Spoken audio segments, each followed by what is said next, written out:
Let this be a lesson to all of you out there to never trust a traveling preacher who have the words love and hate tattooed on their knuckles and carries a switchblade with them. You're just asking for trouble.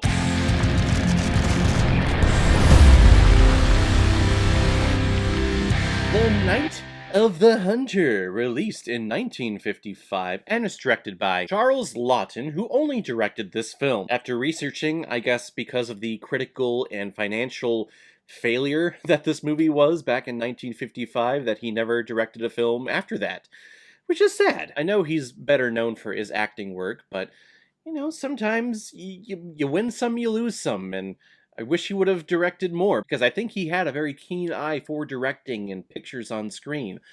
Sadly for me, my opinion, with character development in this movie, he really sucked at it. And this film is starring the very creepy Robert Mitchum, Shelley Winters, Lillian Gish, and Billy Chapin. The reason why I'm reviewing The Night of the Hunter is because it was a recommendation through PayPal from one of my big contributors and subscribers here on this channel, Autumn Blood. Thank you very, very much for your donation. And thank you very much for getting back with me on my emails about why you recommended this movie. Because I'll be honest, I watched this movie and we'll get into it here, but to be honest, I was not a fan of this movie.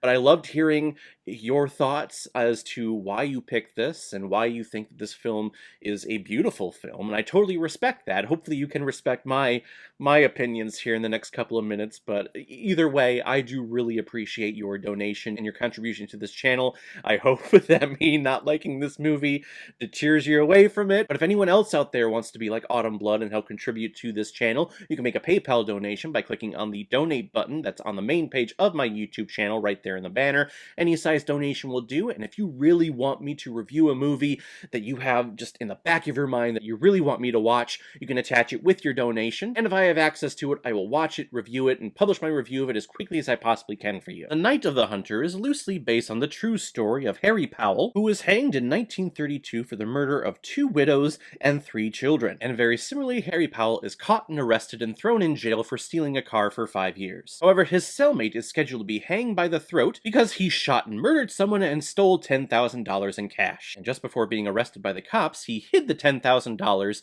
in his daughter's doll. So after he is released from jail, makes his way over to the house with the children and begins to seduce and swoon them, all with the intention of finding the $10,000 and murdering the entire family. And shockingly, very easily, this Harry Powell is able to just seduce everyone with the idea that, hey, I am a traveling preacher, and I am a man of God, so you can trust me. And he's able to swoon Willa Harper and marry her, and all of a sudden he's the father of these children who knows where the $10,000 is, and yeah, he's one creepy motherfucker. Let's just put that out there. If there is anything that I can give to the acting performances in this film, it's Robert Mitchum. He is able to convey this creepy, devilish, sneaky, snake-in-the-grass serial killer Harry Powell with such charm and such villainy that when he's on screen, you do get the creeps, and the hairs on the back of your neck start to stand up, because you know he is just up to no good every single second that you see of him. Everyone else here, though, the performances are very campy and very melodramatic. I mean, we're talking reactions just out of nowhere and character decisions out of nowhere. I really don't want to get into a lot of spoilers just in case you haven't seen this, but gosh, there is a moment at the end where the child who has hated this man the entire film, just out of nowhere, because symmetry of what happened to his dad just breaks down and throws himself onto Harry Powell and is like, no, no, I love him. Here you go. I love you. I guess I won't spoil how it happens, even though I kind of just spoiled what happens. I don't know, sorry. Okay, first let me start with what I do enjoy about this movie. I think the film noir aspect of the film, the way that it's shot, and the use of black and white here is beautiful. I have to agree with Autumn Blood on that. This film, there are points here where I'm like, oh my god, I want that to be the wallpaper on my laptop. This shot is absolutely beautiful. The sunset over the horizon, and then you hear Harry Powell singing his gospel tune. You see this little tiny man on a horse just in the distance, riding across the horizon. Is creepy as hell, but yet I can't look away because the scene is so beautiful. Like I said, Charles Laughton has a keen eye for what looks great on screen. And hell, even when we get to one of the dead bodies at the bottom of the lake and just seeing everything floating around her and how hauntingly beautiful she looks underwater is stunning. It's incredible. And this was 1955 and they're already showing things on screen that are, I would think, controversial back then. But sadly, I think that this film gets bogged down by the plot and these characters. These characters are just flat out dumb. Willa Harper, who just lost her husband, he's the one that was hanged for shooting and stealing the $10,000. And then when Harry Powell just comes along, everyone in town, especially the old grandmother, is talking about how great this person is, and he's a reverend, so you can trust him, and she's so willing to just up and marry him because he's a preacher. And that makes him a good man. Oh. I think that's what turned me off about this movie the most, is its portrayal of women, because this movie portrays them as being just evil figures and dumb figures, how easily duped they are. And then after Harry and Willa are married, the way that he demeans her by being a woman and wanting to have a physical connection with him, it chilled me to the bone, is basically what it was. This man, Harry Powell, hates women, especially when women are aware of their bodies and knows how they can affect the minds of men, as he puts it. So to see him so easily convince Willa of how disgusting and improper and terrible of a person she is just for being a woman, for me as a man, it pissed me off. Thank God the character Rachel Cooper shows up in the end to oppose Harry Powell, and she is what appears to me as kind of a caretaker of wandering children, of orphans. I do like when she comes on screen that we actually have a physical representation of good versus evil, just as opposed to the tattoos that are on Harry Powell's knuckles. But I was kind of liking the deceit of this person that's supposed to be godly and good and righteous turning out to be the devil in disguise, because it was called out in the beginning that the wolves will appear to you in sheep's clothing, but underneath this ravenous wolf that will devour you in evil. I don't know, I just like that it was kind of metaphorical, and then all of a sudden it just became literal representation. I don't know, again, the plot here is not good. There are a lot of very convenient plot tales and plot devices here. Their uncle, who is a fisherman, who is fishing, and his hook line gets caught on the car. Willa is down there, she is murdered, and he can clearly see that. It's the clearest lake I've ever seen, but instead of going to tell the police, he just gets drunk in his little hut. Why? I don't know. And then going off of that, we have a small little scene at the beginning of this movie with a cop who went to a hanging early on, and he's like, oh, I should just give it up, and I have my kids to think about, and all of this stuff is very heavy to take. And we don't see him for the rest of the film until Harry Powell is captured, and at the end he's like, haha, I'll look forward to going to this hanging. That was the character development for this character. I want to quit my job.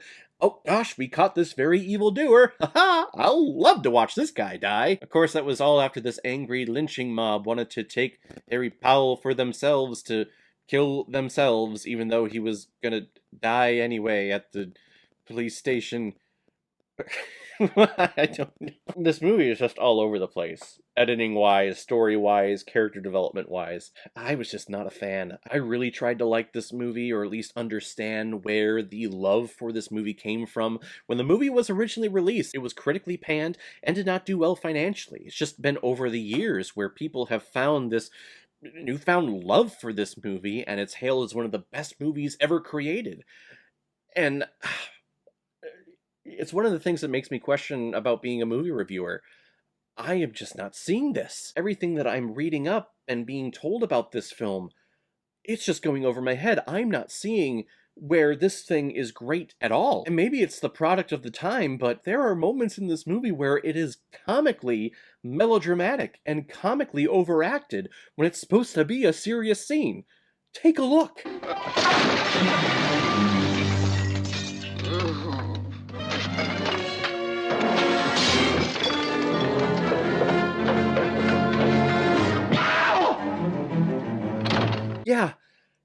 Am I not seeing something there that's there? Because I'm not seeing it. The movie is hailed as a classic. It's hailed as one of the best films ever created. It's on several different publications, top 100, top 500 lists. In the end, I don't see the appeal of this. I tried looking for things that I was latching on to and loving about this movie. The cinematography, I think, is breathtaking at points, but for me, it's all about plot and characters when it comes to my stories and when it comes to films that I'm watching. And if that is comical, or if I'm not buying what is happening on screen, or if things aren't making sense, I'm not liking the movie. Sorry. I'm gonna give The Night of the Hunter 1.5 out of 5 Blu-rays. No, sir, I didn't like it. Well, now that I'm speaking to, like, the final 2 people who stuck around for my channel, let's take a look and see which film I'm going to be watching next. I'm going to be randomly selecting from the list of all the recommendations that I've received over the last couple of years, so let's take a look. Frozen 2, because the first one was so embedded into kids' minds and parents' minds that they had to make a second one. All I know is that I have to listen to Idina Menzel again this month. Why? I recall remembering that the original Frozen was okay. Nothing special. People were hailing it as magnificent, but I was not one of those people. Again, maybe my taste is just so freaking weird. But we'll check out Frozen 2 next time. If any of you have recommendations of films that you want me to review on here, you can make a PayPal donation on the main page of my YouTube channel. Any size donation will do. Just attach your movie recommendation with your donation, and if I have access to it, I will watch it, review it, give you a shout out on the channel, and get my review of it published as quickly as I possibly can. So guys, have you seen The Night of the Hunter? What did you think about it? Am I completely wrong in my assessment? And if I am, where did I go wrong? Or how do I need to approach watching this movie? Because I will definitely do it again. I just wasn't getting it. But whatever you thought, comment below, let me know what you thought about it. And as always, if you like what you see here, if you like my take on movies, then hit the subscribe button and make sure you hit that bell. See you on the next time I release my next movie review. So guys, I will see you next time with my review of Frozen 2. So in the meantime, be well, be good to each other, and go watch a movie. Take care, guys.